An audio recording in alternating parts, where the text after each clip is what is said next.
chuzo! Me ubiqué con mi Movit y llegué de una al peloteo. Este es nuestro trabajo, hacer que tu día a día sea más fácil.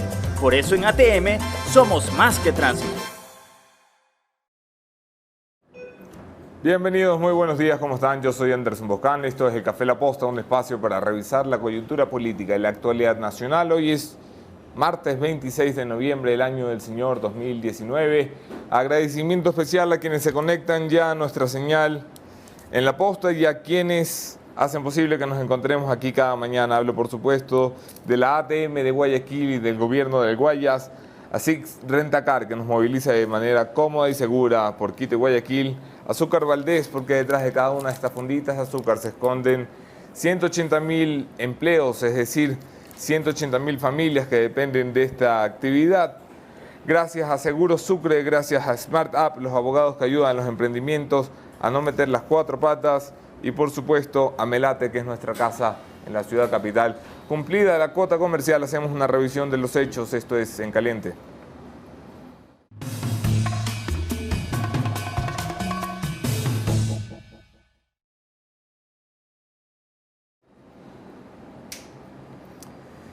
En Caliente, a ver, ha terminado la exposición de motivaciones de la defensa, la fiscalía y la acusación en el caso denominado caso Sobornos, que nosotros conocíamos como Arroz Verde, cuando fuese publicado por Cristian Zurita y Fernando Villavicencio. La jueza Daniela Camacho se ha tomado entonces un tiempo para meditar con la almohada cuál va a ser su decisión, cuál va a ser la motivación que va a tener esta decisión, y esto se conocerá según los entendidos entre hoy y mañana. Habrá que estar pendientes a la cita que doña Daniela Camacho se impone con la historia y la justicia en el caso más importante de la última década. Caliente, caliente está también la Asamblea Nacional. Guillermo Lasso ha dicho, palabras más, palabras menos, que si no se pasa una ley para evitar que todo se vaya económicamente al carajo, si es que es posible que se vaya más al carajo de lo que ya estamos, la única vía que va a tener el gobierno es la deuda. Entonces, lo que propone es dar un voto a favor de la propuesta del gobierno, que ya va teniendo menos quejas y menos tropiezos en el camino. Incluso el socialcristianismo dice que esta vez no estarán por el archivo y no estarán por el todo, no, estarán por algunas cosas sí.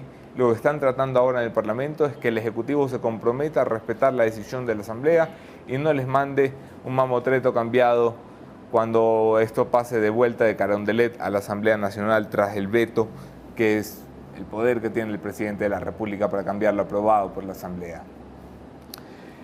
Para ver qué está pasando en la política, en la Asamblea y muy especialmente en la bancada de Creo, hay que conversar con alguien que está casi con un pie afuera. Hablo de mi invitado de esta mañana, el legislador Roberto Gómez, electo por la bancada de Creo, cada vez más distante de su bancada, interpelante de la ministra de Gobierno, María Paula Romo. Hablamos de juicio político, hablamos de su bancada, hablamos de la Asamblea, hablamos de todo un poco. Quédense en la entrevista.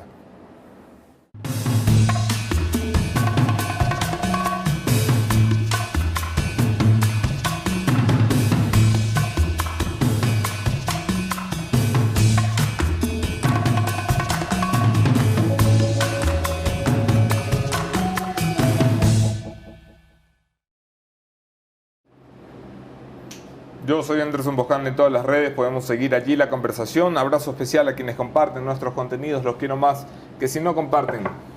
Bienvenido, Roberto Gómez. ¿Cómo estás, hermano? Bien, buen día a todos, Encantado de estar aquí esta mañana. ¿No votas con Creo para hacer una alianza con el gobierno?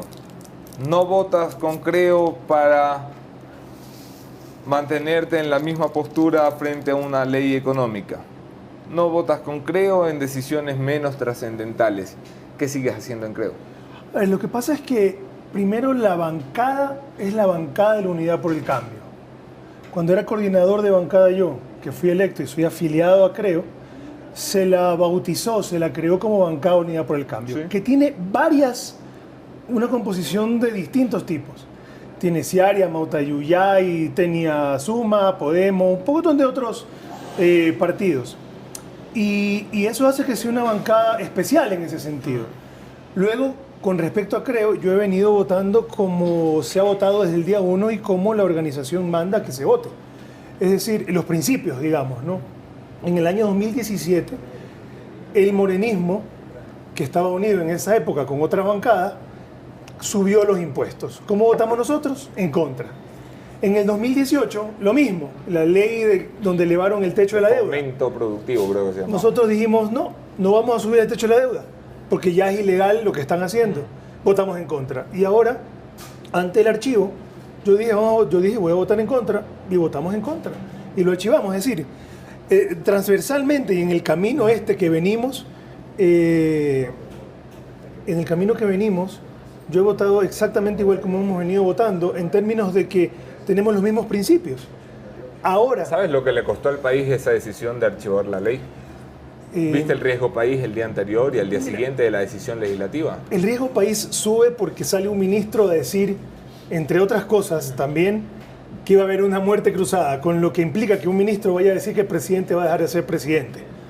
El riesgo país se agrava aún por eso. Eso fue después de la subida. Sí. El subidón del 30 y pico % que tuvo, Sí.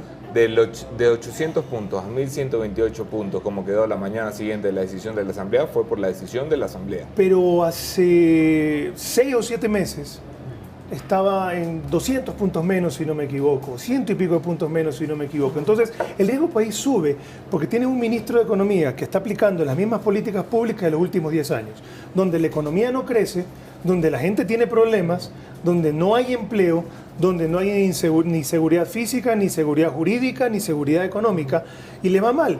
Y lo que nosotros no podemos hacer es darle al presidente de la República una ley donde dice que pone a disposición, escúcheseme bien, a disposición los fondos de cesantía o similares. O sea, en esa ley lo que el presidente de la República mandó es eso, a meterle la mano al bolsillo, entre otras cosas, a los ciudadanos que aportan la seguridad social y que tienen sus fondos ahí. Eso, una de las muchísimas cosas que habían problemas. Claro, nosotros somos asambleístas que tenemos a la ciudadanía al frente con el gobierno. Ciudadanía y el gobierno, y lo vemos. Y con una mano el gobierno acaricia a la ciudadanía y con otra mano le mete un guaracazo. ¿Qué hacemos nosotros? ¿Aplaudir la caricia o denunciar el golpe que se le está dando a la ciudadanía? Que es el mismo en los últimos 10 años. Ese proyecto de ley solamente subía impuestos y sube deuda, no hace más. No hay ninguna promesa de crecimiento. Y eso atado a que el presidente de la República no es confiable en términos de lo que envíe de regreso, como lo has comentado ahora, con su veto, pues, había que archivarlo. El presidente de la República vetó la ley Revas.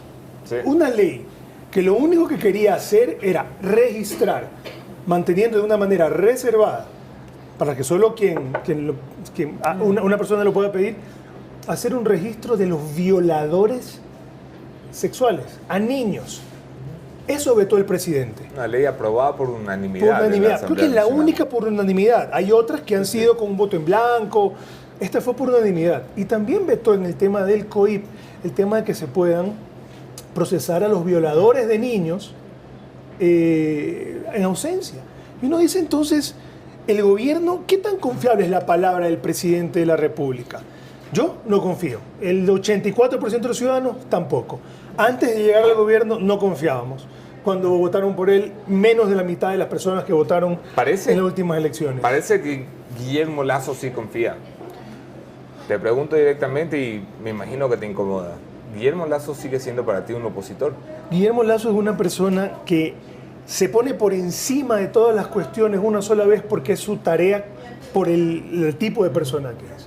Yo creo que él piensa en el Ecuador de una manera tan abierta y tan desprendida que a veces le da el beneficio de la duda, inclusive a gobiernos fracasados, mentirosos y corruptos como el de los últimos 10 años. Yo creo Pero sigue siendo un opositor. Nosotros en Creo somos oposición. Guillermo Lasso. Y Guillermo Lasso es un opositor. Es un opositor. Es un opositor. Es muy raro ver a un opositor con un acuerdo con el gobierno, ¿no? De las más altas democracias. Lamentablemente aquí ya no se puede seguir confiando en el Ecuador. Y él ha dicho que no se puede seguir confiando en el presidente aquí en el Ecuador. Él ha dicho que pensaría que se debería votar a favor en 2 condiciones. Y el presidente de la República le ha mandado 2 tweets diciendo que ya lo vienen haciendo, pues. uno dice, vamos a profundizar lo que hemos hecho. Eso es una burla, lo que el presidente de la República ha hecho a la propuesta que nosotros hemos hecho desde la organización, o que Guillermo Lasso ha hecho pública. En esta ocasión sí, en la anterior no, en el proyecto de ley anterior no. Hoy hay una posición abierta de él, así como hubo la posición abierta antes del 24 de mayo del 2017, cuando él dijo, con estos 10 puntos se puede conversar sobre la mesa, sí, correctamente. Y el acuerdo legislativo que hay, lamentablemente, ha fracasado a toda luz. Ahí está, una semana y media después, pasa el tema de María Fernanda Espinosa, que la salvan. ¿Sí? Ahora se acaba de archivar esa ley. ¿Por qué? Porque estas cosas son muy puntuales dentro de la Asamblea Nacional. De los 10 puntos que tenía el acuerdo legislativo, no se ha cumplido uno. Mire, se han cumplido a medias y cumplido... No se ha cumplido uno. Se ha cumplido a medias, ¿por qué? Porque salvaron también después a María Verónica Espinosa. Eso no estaba en los 10 puntos. Era fiscalización como lo de María Fernanda. La salvaron y al día siguiente la censuramos. ¿Qué hacía María Verónica Espinosa? Tiraba bombas lacrimógenas.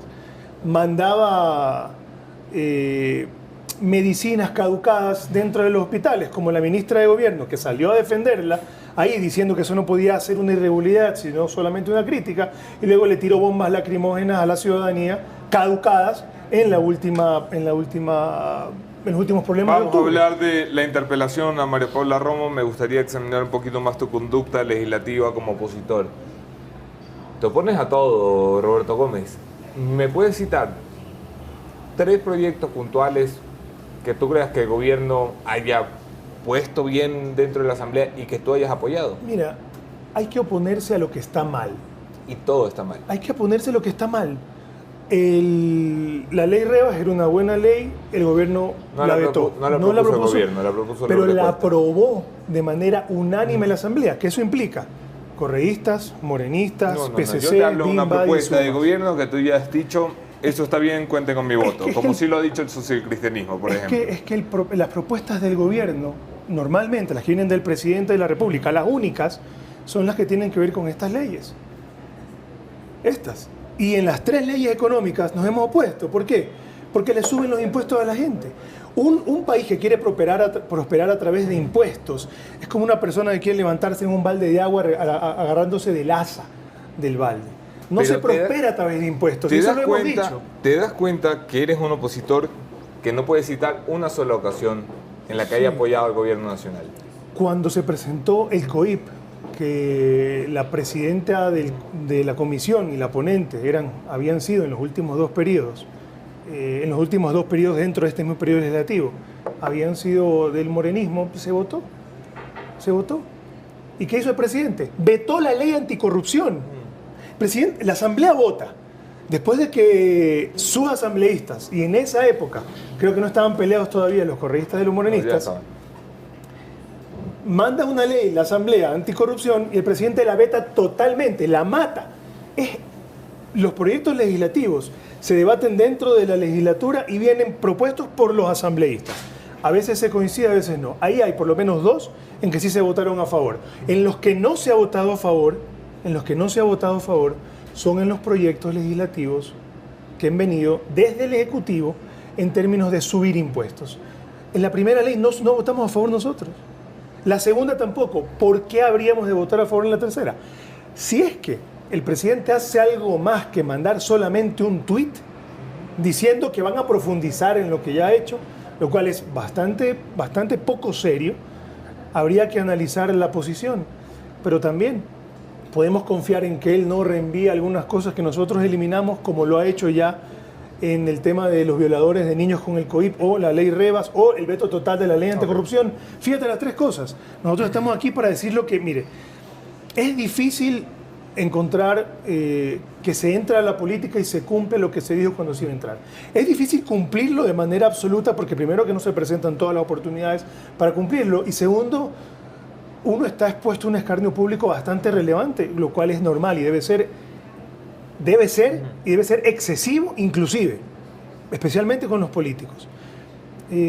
Pero la idea es que nosotros llegamos a decir no más impuestos, llegamos a decir no más deuda, y así hemos votado, y así he votado yo. Hay compañeros de tu bancada, no sé si te lo dicen a la cara, pero se lo dicen a los que preguntamos, que creen que tú estás separado o distanciado, por así decirlo, de la bancada porque querías un puesto en el Consejo de Administración Legislativa y no se dio, se lo terminaron dando a Rina Campaín.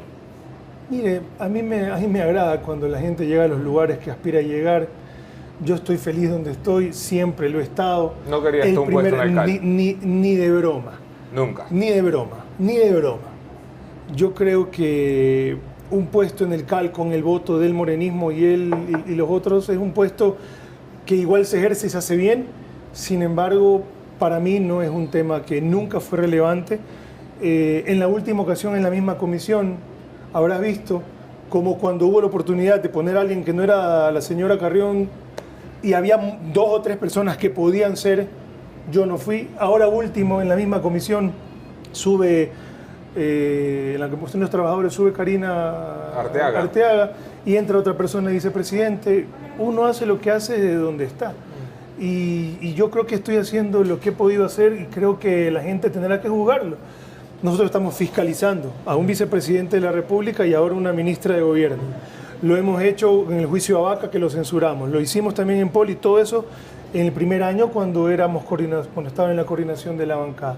Y luego tenemos muy buenos proyectos. Vamos a la fiscalización. Ya de los buenos proyectos me hablarás. Vamos a fiscalización. Bien lo señalas.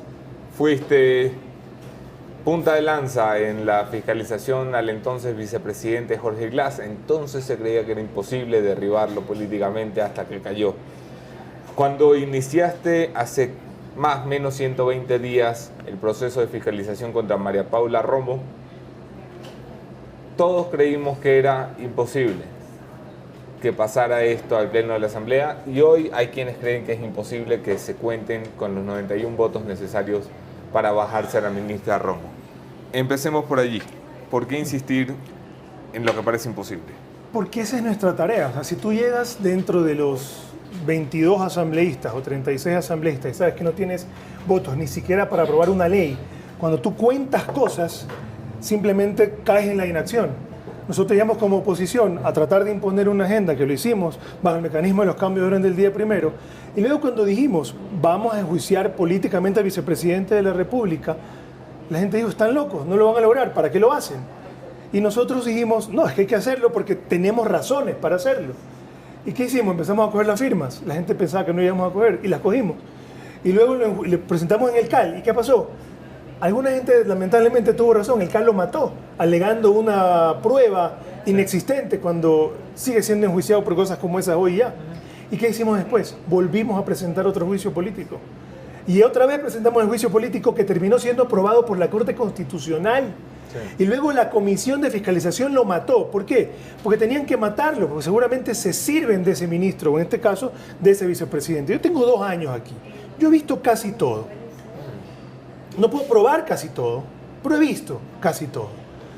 Luego, cuando converso con gente que tiene 20 años o 30 años en política, yo les digo, yo tengo 2, tú tienes 30 años. Tú has visto 15 veces lo que yo he visto. ¿Quién protege a un vicepresidente o quién protege a un ministro? O eres oficialista y lo haces porque, digamos, crees. Porque te toca. O te sirves de ese ministro o de ese vicepresidente. Te sirve, quiere decir. Vamos a hablar de eufemismo, ¿no? Que tienes, no, te sirves porque no puedo comprobar ninguna otra cosa, pero el criterio cuando lo conversas con o sin eufemismo, se entiende, te sirves. ¿Hay algún contacto que tienes? ¿Hay alguna manito que te están dando? O te prometen que te van a dar. Yo no creo. A mí lo que me gusta es hablar sobre las cosas que podemos probar. No, es que, se puede probar de que cuando tú conversas con la gente sabe. Vamos de que cuando tenemos todos estos temas. Me estás hablando, para tenerlo claro, yo soy lento, Roberto, entonces me disculpe, yo soy lento. Tú me estás diciendo que los que protegen a María Paula Romo se sirven de María Paula Romo, y esto significa que les dan alguito. Sí. Alguito seguro, que puede seguro. ser. Es una de las opciones. Venga, que mijito, tenga un hospital, venga, mijito, tenga una CENEL, venga, mijito, tenga una gobernación. Eso es lo que me estás planteando. Eso es una de las opciones, sí, absolutamente. Y veremos. Y es una aseveración que no puedes probar. Te lo digo, no. Patricio Donoso, en el CAL, estando ahí, sacó una entrevista en El Telégrafo y dice, el juicio político de la ministra Romo no va a pasar. ¿Cómo así? ¿Cómo así? Terminó votando a favor. Sí. con lo cual todavía no hay nadie que la proteja. Con lo cual, cuando la protejan, la gente podrá saber quiénes blindan a un ministro, dándole la espalda a la ciudadanía, y quiénes se sirven de la ministra. Cuando tú estás en el gobierno y eres un oficialista, pues te sirves de la ministra, por diversas razones, unas muy buenas y unas muy malas. Sin embargo, cuando tú estás en la oposición y proteges a una ministra, lo único que queda es pensar mal. Y lo que puedo hacer por lo pronto es demostrar por qué la ministra, con incumplido funciones, implementar un juicio político, con todas las adversidades que se puedan dar. ¿Por qué la llevas a juicio político? A la ministra Romo, ¿Qué te ha hecho María Paula Romo? Mire, el vicepresidente de la República nada me hizo. Y cuando yo lo enjuiciaba, nadie me preguntaba si me había hecho algo. Yo soy un asambleísta, la ley y la Constitución mandan a fiscalizar a cierto número de ministros o funcionarios, contralores, vicepresidentes o presidentes de la República, y creo que hay causales suficientes para emprender un juicio. Por ejemplo. Por ejemplo, su incompetencia en temas de la seguridad, que son los formales. Su participación o no participación en el tema del femicidio de Ibarra en redes sociales, en vivo, en la vía pública, acompañados durante 1 hora y media por los policías. El tema de la crisis carcelaria, que el presidente con un decreto le dice vaya a preservar la vida de la gente. Hazme un favor, vamos a ir punto por punto para yo poder poner, porque es mi trabajo, la contrarréplica que pondría la ministra, más o menos de lo que la he escuchado en este mismo programa. La muerte de Diana, me imagino que es la que hace referencia al femicidio que ocurrió a inicios de año, si la memoria no me engaña. ¿Qué culpa puede tener una ministra de eso?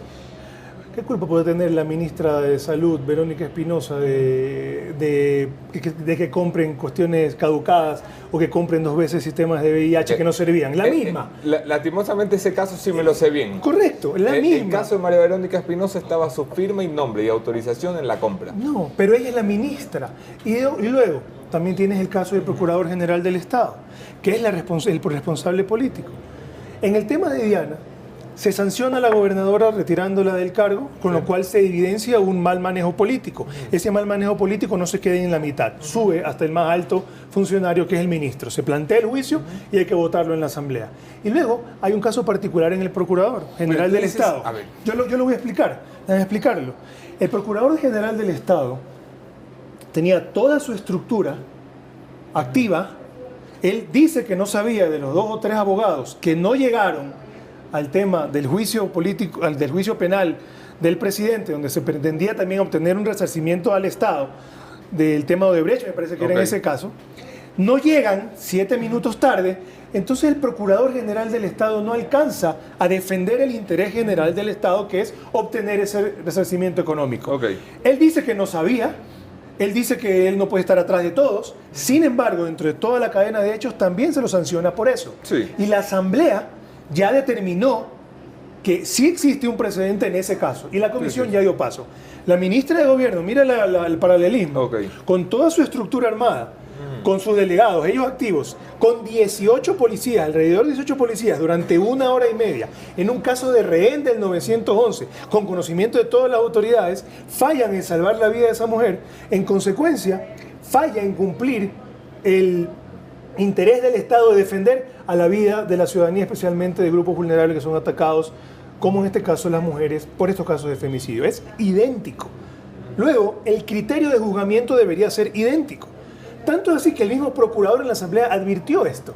Ustedes están sentando un precedente de las responsabilidades políticas. Y dice él que se pone en riesgo a las otras autoridades. No se pone en riesgo a las otras autoridades. Se pone a salvo a la gente de los ministros que ponen en riesgo la vida de la gente. Y no solo eso hicimos ayer. El día de ayer nosotros en la comisión hicimos algunas otras cosas. En la comisión se anunció, se dijo cuáles son todas las otras cuestiones que la ministra tiene a su alrededor de sus escándalos. La fuga de Alvarado, que ahí se le pidió la renuncia en el Pleno. Tienes... La fuga de Alvarado, que vamos, yo tengo que hacer este trabajo, Roberto. Sí.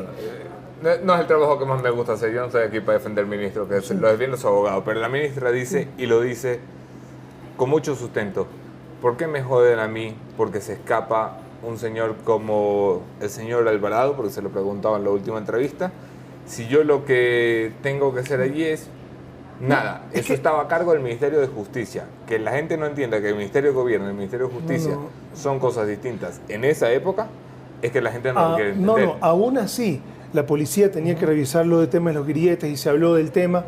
Y es un escándalo en el que ella dice no sé nada. Luego se fue Ramiro González. Luego están las cárceles en las que tiene el mismo documento. No, en las cárceles hay un decreto del presidente de la República, un decreto presidencial, donde le dice a ella que la policía tiene que entrar a las cárceles a preservar la vida de los reos y utilizar todos los medios en el término del uso progresivo de la fuerza para salvar la vida y evitar actos delincuenciales. Y antes de eso vimos como a machetazos les caían a unos, como degollaban a otros, como jugaban pelota con la cabeza de otros, como incineraban a otros, y no es que tenían un cepillo de dientes que le sacaron punta para clavárselo a alguien, pues no. El decreto la manda específicamente a preservar la vida. Tienes la fuga de Alvarado, tienes el echar gases lacrimógenos caducados, tienes echar gases lacrimógenos al tema de las últimas protestas, tienes los 3 ataques a la Contraloría, tienes el no haber cercado, no haber permitido que más personas vayan a fugarse a la Embajada de México aquí en el Ecuador. Que todo esto último que me mencionas no está incluido en el juicio. No, nada de esto está incluido en el juicio. Yo lo que le he hecho es hacerle saber a la comisión de que hay nuevos procesos que se vienen en contra de la ministra de Gobierno por sus responsabilidades políticas. Y no solo eso, ayer también... ¿Le vas a poner otro juicio político? Sin duda. Es que, dime, si es que no es una violación echar gases lacrimógenos caducados a la ciudadanía, no tenemos nosotros que enjuiciarla políticamente por eso. O, en el tema de las filtraciones de datos, ¿te acuerdas de los hackers rusos? Los hackers rusos, ella sale a las 9 de la mañana a decir, estamos siguiendo unos hackers rusos que están con el señor Patiño y un señor más. Vamos a poner en la fiscalía la denuncia. O sea, les avisó.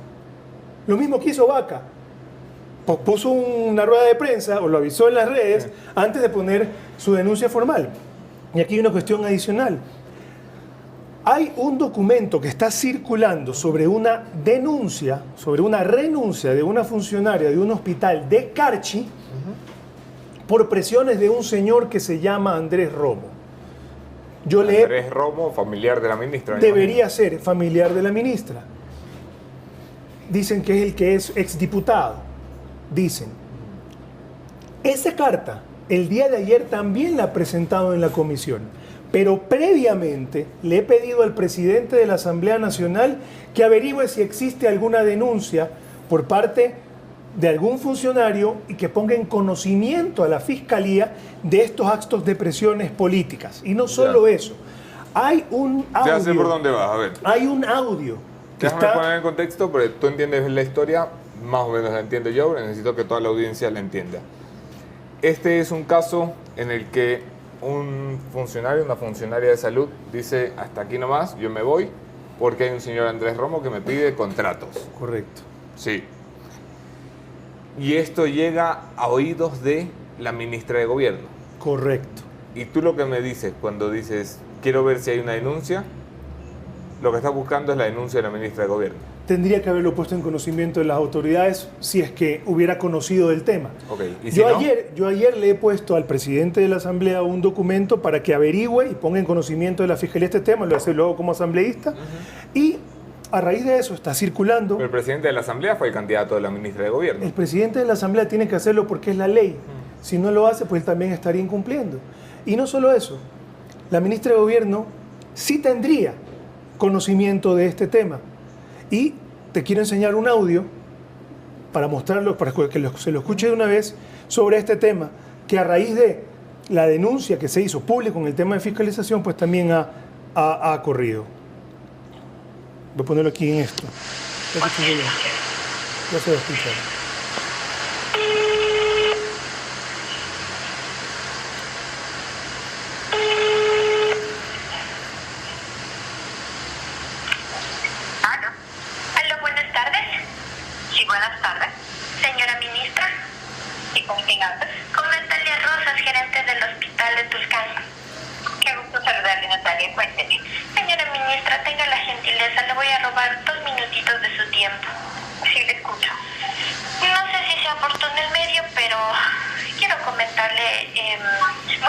De hoy voy a poner mi renuncia en vista de que, claro, me dijeron que era de su parte. El señor Andrés Romo me dice que por el hecho de no haberle concedido algunos contratos, pues presente el día de hoy mi renuncia.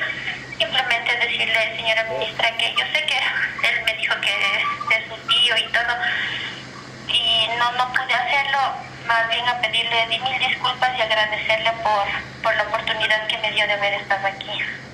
Mire, usted la única persona que le puede pedir su renuncia son sus superiores. Si sus superiores no se la piden, no tendría que ponerla. Yo le agradezco mucho, señora ministra, y 1000 disculpas por haberle molestado. No se preocupe. Muy gentil, hasta luego. Para ahí que yo recapitulo. Se escucha a una persona, me imagino que es la funcionaria de la que me hablaba. Eso es lo que nos... La voz que adivino es la de la ministra de Gobierno, porque la trata como señora ministra. Ya la ministra aclarará si se trata o no de su voz. De momento, parecería la voz de la ministra.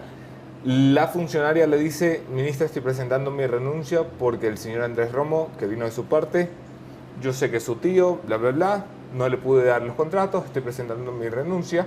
La ministra le dice algo que es cierto. A usted solamente sus superiores le pueden pedir la renuncia.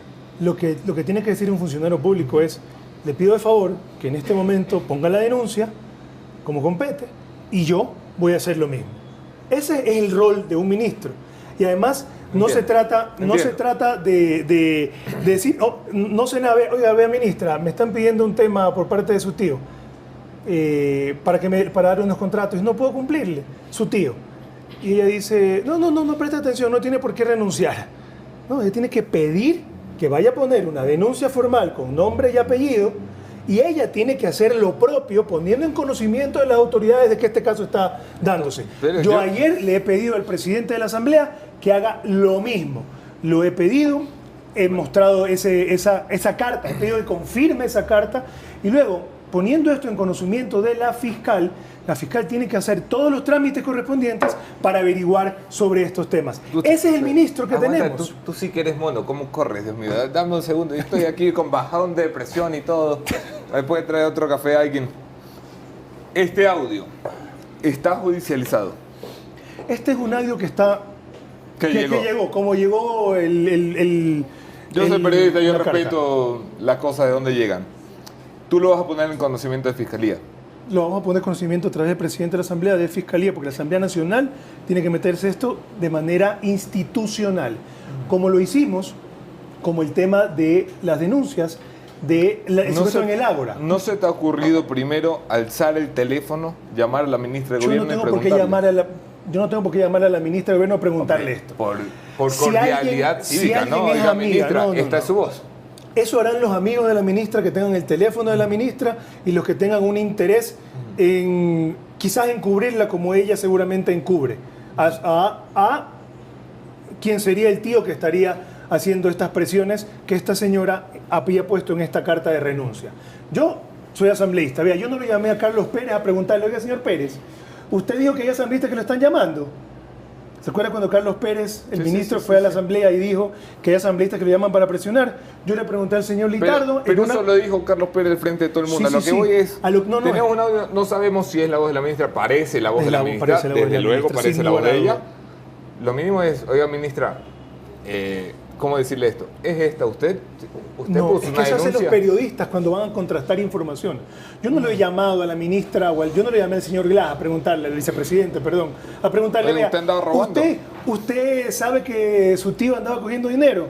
O yo le llamaba al presidente de la República a preguntarle si sus parientes, como denuncia Fernando Vicencio, tienen contactos con... No, cuando se arme el proceso, si se llegara a armar, pues no hay un link, como sí lo hubo en el del vicepresidente de la República, donde había un decreto presidencial que le delegaba al vicepresidente como responsable político, ¿no? Claro. Y eso es algo que yo no le llamé a preguntarle, ni tampoco le llamé a preguntarle cuando hace poco, conociendo el tema del Ágora y el secuestro, le pido al presidente de la Asamblea que pregunte en Fiscalía si la ministra ha puesto una denuncia por el secuestro de los policías, más allá del tema protocolar. Sí lo ha puesto, porque lo dijo aquí en este programa. Más allá del tema protocolar. Hay que mirar el Café La Posta, Roberto. Sí, pero más, lo leo, por eso sé las otras cosas. Pero es más allá del tema protocolar. Yo no tengo que contrastar una información para divulgarla, yo tengo que emprender ciertas acciones. Y la acción emprendida formal es la que ayer se le presentó al presidente de la Asamblea Nacional para que pregunte en Fiscalía si esto se conoce, si hay alguna investigación y lo ponga en conocimiento. ¿Por qué? Porque de la misma forma, como no se le presentó una acción penal al vicepresidente de la parte de la Asamblea, es porque nosotros, al ser asambleístas, hemos venido a fiscalizar políticamente. Y por eso la fiscalización política, y esto, y seguramente muchísimas otras cosas que hay, como se lo he comentado, es el problema cuando a alguien se le da demasiado poder. ¿Tú crees que a María Paula Ramos se le dio demasiado poder? El poder corrompe, y el poder absoluto corrompe absolutamente. Yo hago mi trabajo. Estamos poniendo en conocimiento de las autoridades el día de ayer el tema de unas presiones políticas de un familiar del ministro. No se hizo lo mismo con respecto a lo que decían de Ricardo Rivera en su época cuando lo denunciaban Fernando Villavicencio y el que era prefecto lo hicieron. Yo aquí, y en esto son muy claro, yo creo que cuando presentaste el juicio político tuvimos una conversación fuera de grabadora y no me dejarás mentir y te dije, me parece un poco flojo porque estaba básicamente sustentado en el uso del aeropolicial. Tú y yo diferimos en las responsabilidades por el uso del aeropolicial en materias de seguridad del ministro. Pero un audio como este, donde se señala a un supuesto familiar de la ministra, donde se dice que el señor está pidiendo contratos a nombre de la ministra. Lo que yo espero ver hoy es un pronunciamiento de la señora ministra, a quien invito, si necesita un espacio para defenderse en este programa, sabe que lo tiene, pero sobre todo lo que necesita es una versión de la ministra que me diga primero si es su voz y segundo y urgente si puso una denuncia. Correcto. Eso es lo que hay que saber. Yo creo que no hay pierde. No hay pierde. Y no solo eso, esto fue anunciado en la Asamblea ayer como parte de las cosas que serían parte de distintos procesos. A ti te interesa ver la respuesta pública y política de la ministra. A mí me interesa ver el proceso de fiscalización en la Asamblea. Y quién blinda y quién no.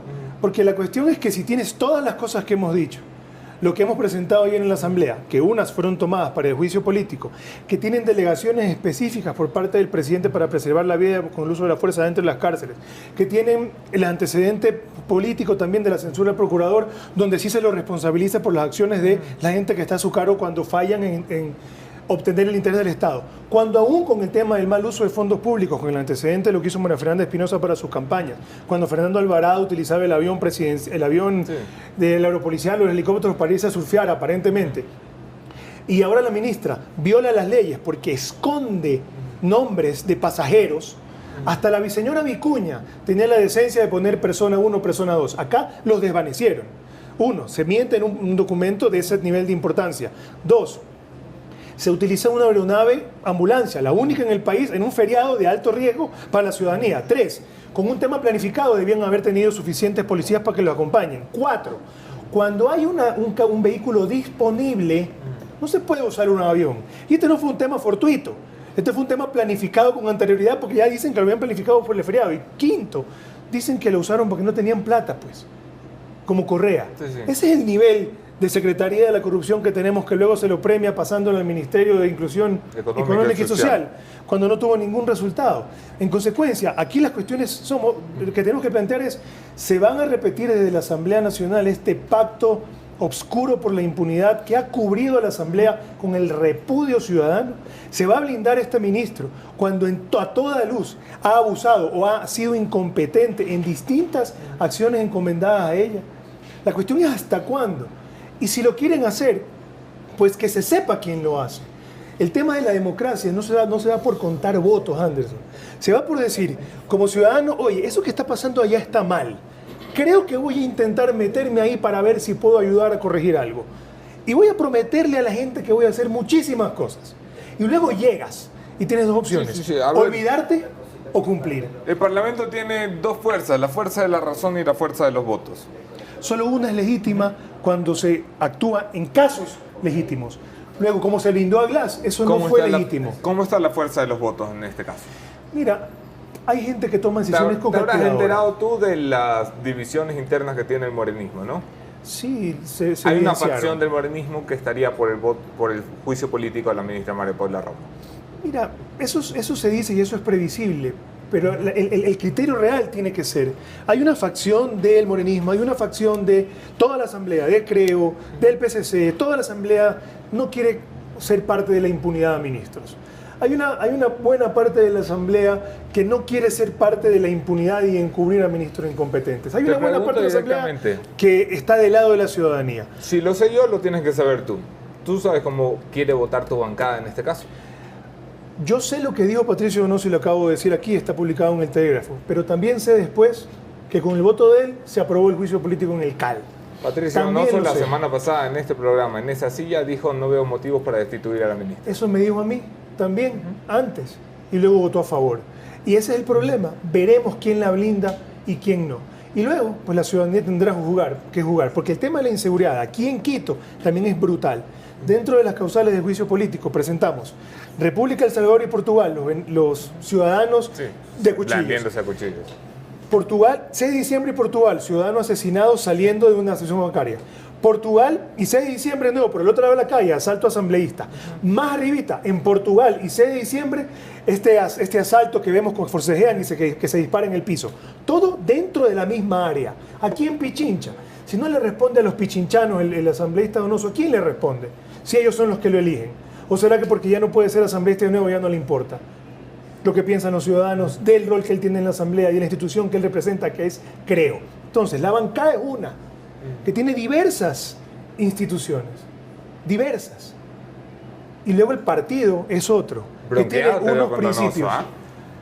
No, lo que es que es el único caso de comparecencia pública donde ha dicho voy a hacer esto por tal razón. Además es la más alta representación que tiene tu movimiento, ¿no? Además, por segunda vez consecutiva en el CAL, primero como vocal normal y ahora en la vicepresidencia. Y no que la gente lo mandó allá para blindar a la ministra. Y tampoco espero, y yo sé que no, espero que no sea así, de que una de las condiciones era poner una persona que luego podría ser cooptada por parte del oficialismo para blindar a sus ministros. Pues yo lo dudo. A fin de cuentas, tus pensamientos y tus opiniones dan que decir sobre cómo probablemente vas a actuar. Pero luego es tu voto lo que te define. A fin de cuentas, hay algunos votos que son errores, hay algunos votos que son conscientemente hechos para blindar cosas ilegítimas y hay algunos votos que son correctos. El movimiento Creo, del cual Patricio y yo somos fundadores, no puede blindar a un ministro con las cuestiones de este nivel. Ya vemos que ya no solamente serían actos de incompetencia u omisión en sus acciones. Estamos viendo cómo conocería, porque ese documento también es público, de que un familiar suyo estaría pidiendo contratos, que estaría obligando a la renuncia de ciertos funcionarios de los hospitales y que ella solo dice, no, usted no tiene por qué renunciar, en vez de luego a pedir la denuncia. Eso es encubrir, sería encubrir. Tenemos que tener explicaciones al respecto, Roberto Gómez, se nos ha acabado el tiempo. Vamos a ver cómo evoluciona esto y seguro nos volveremos a ver en este mismo espacio. Gracias por estar aquí. Muchas gracias. Terminamos con mi conclusión de esta mañana. Esto es el punto final.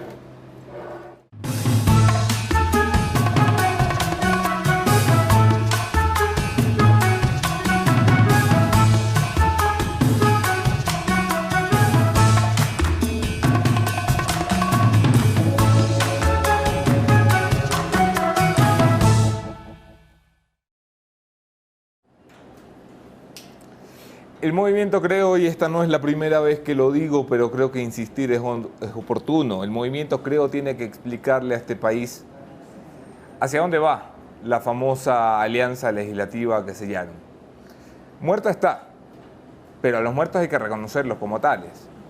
Yo espero que un movimiento democrático, que democráticamente se alió con el gobierno a pesar de hacerse llamar opositor, reconozca ahora que fue un camino equivocado, que de los 10 puntos no les cumplieron uno, que básicamente les vieron la cara, que esto ha sido potestad del gobierno. El gobierno ha decidido no cumplir un acuerdo que incluso habían firmado.